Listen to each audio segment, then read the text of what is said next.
મોરી રામા ભલા તારી રામા, ભલા મોરી રામા ભલા તારી રામા, ભલા મોરી રામા ભલા તારી રામા, ભલા મોરી રામા ભલા તારી રામા.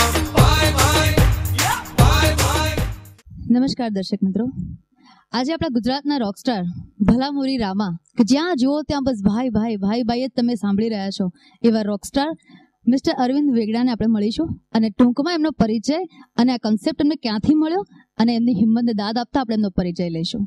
નમસ્કાર અરવિંદભાઈ. Thank you બ્રિજલબેન. તમે જે મારો પરિચય તો આપેલો છે, મારું નામ અરવિંદ વેગડા છે, અમદાવાદનો જ રહેવાસી છું. કહેવાય કે born and brought up in Ahmedabad. Music એ મારું પેશન છે અને આમ મારો બિઝનેસ એર કન્ડિશનિંગનો છે, એ જે મારો કોર બિઝનેસ છે, અને મ્યુઝિક એ મારી પ્રોફેશનલ હોબી છે.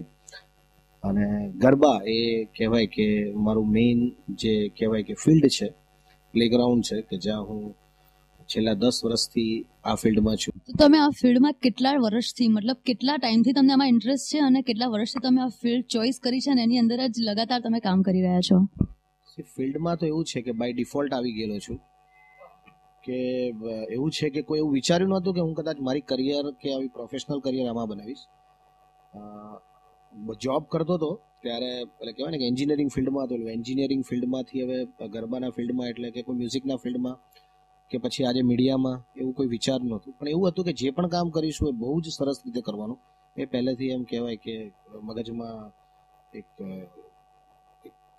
બેઝિક આપણા મગજમાં ભરાયેલું હોય કે કંઈક કરશું તો સારું જ કરીશું. એટલે શરૂઆત કરી ત્યારે બહુ નાની નાની જગ્યાએ આમ પોતાના પૈસા ખર્ચીને ગાવા જતા હતા, એવું થતું હતું. આજે લોકો પૈસા આપે છે એટલે કહેવાનો મતલબ કે અમે શરૂઆત બહુ નાના લેવલથી કરી હતી. મિત્રની સાથે ગરબા કરતા હતા, અમે લોકો નાના નાના શોઝ કરતા હતા.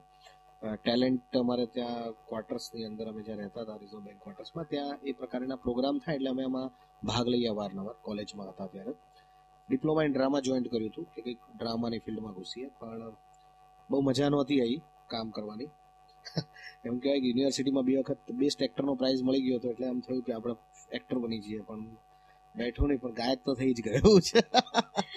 તો અરવિંદભાઈ, તમે આટલું બધું વિચારીને, આટલું બધું બધાનું વિચારીને તમે આજે નવો પ્રયાસ કર્યો છે, તેમાં હું તમને એવું પૂછી શકું કે તમને એમાં ડર લાગ્યો કે નહીં આ નવું સાહસ ખેડવા માટે?